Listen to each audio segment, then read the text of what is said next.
In this week's show, we head northeast for a lovely harvest toast that has great snacks and tasty beers. We talk a little bit about our internet solutions that keep us in touch with our clients. We visit an RV resort run by a moose and have some fruity beers in the town of Chippewa Falls.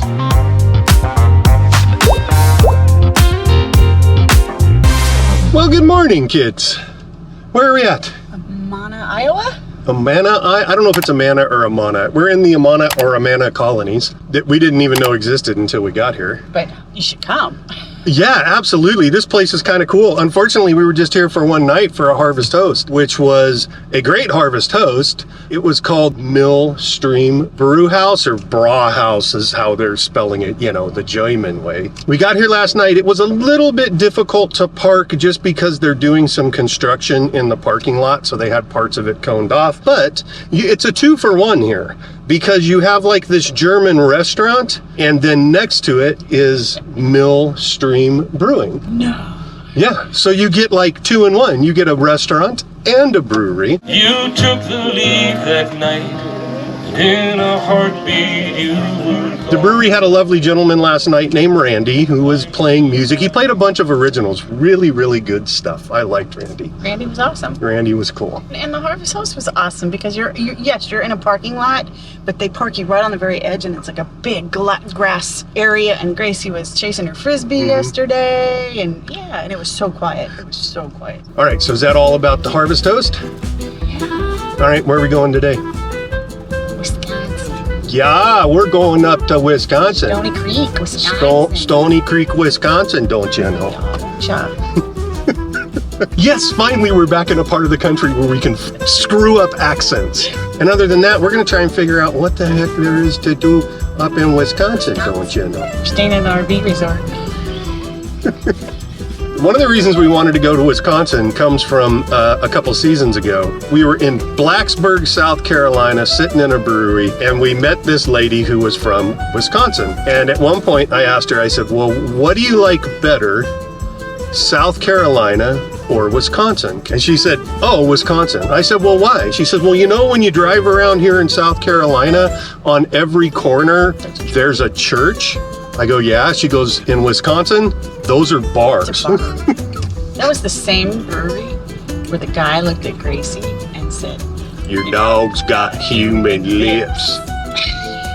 Yeah, talking about you, ma'am. You ready to go to Wisconsin? Oh, yeah. Oh, yeah. Here we go, off to Wisconsin. You ready, Gracie? All right, let's go see some cheeseheads. One thing that we learned this year while driving through the middle of this country, you'll be amazed at how many millions of acres of corn is grown. It's like driving through a sea of green and gold.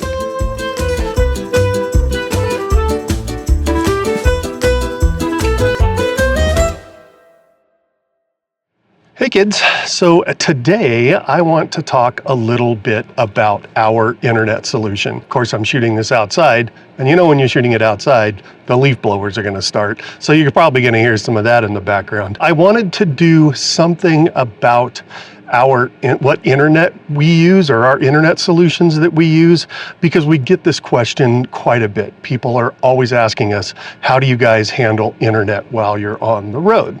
We are a little bit of a special case when it comes to internet because, as some of you know, we run a business out of our Brinkley. We run a video production company, which also means that we are pushing around big files a lot. An example of that is if we do a half-an-hour television show and have to upload that, that's usually around a 50 to 60 gigabyte upload. We also, because it is a business application, we need it to work and work all the time. So we have to have redundant solutions. So if one goes down, another one can make things work for us. So when we first started out, we started with a simple cellular solution for our internet.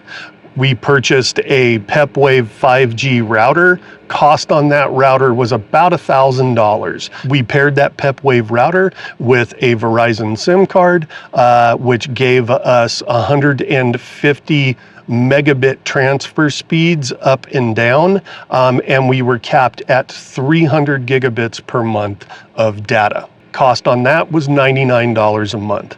Now, this first year, we traveled the eastern United States. We were up and down the eastern seaboard. A terrestrial service, a cellular service, worked great on the East Coast.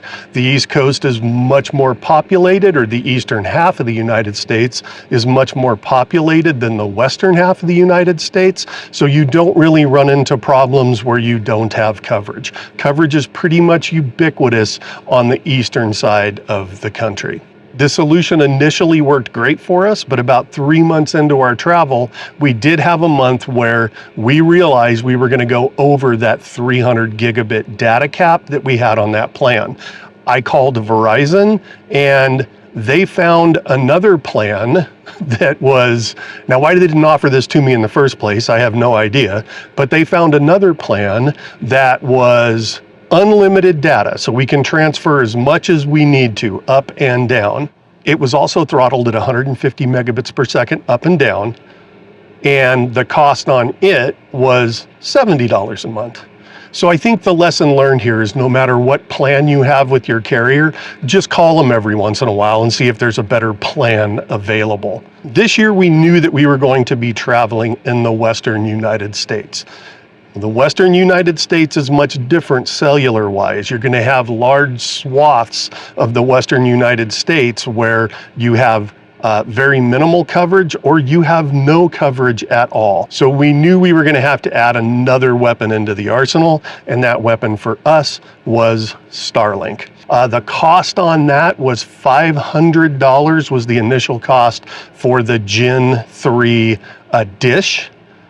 And on top of that, we pay $150 a month for the service. We have the Roam service. Now, the advantage of the Roam service, especially if you're a part-time RVer, is that you can turn that on and off when needed. So if you're only RVing for a couple of months, turn it on for a couple of months. When you come back, you can turn it off. Speeds on our Starlink.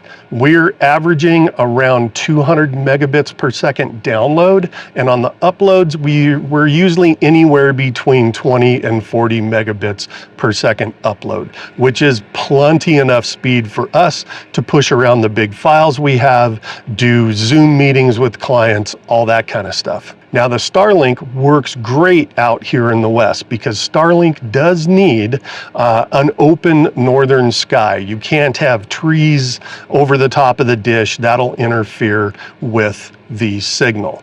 So out here in the West, we don't have a lot of areas that are full of trees like you do in the eastern United States, so Starlink works beautiful out here. Keep in mind that prices and options for Starlink are constantly changing. So instead of talking about what they are right now, because that'll probably change in a month, just go to the Starlink website, which I'll link in the show notes, and that'll give you the options that are currently available whenever you're watching this. One last thing on Starlink. I look at Starlink as also a valuable safety device for us.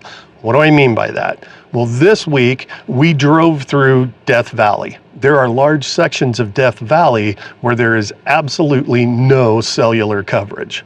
But if we were to break down in the middle of Death Valley, I can always fire up that Starlink, I can enable Wi-Fi calling on my phone, and I can call for help. That peace of mind alone, for me, makes the Starlink worth the cost.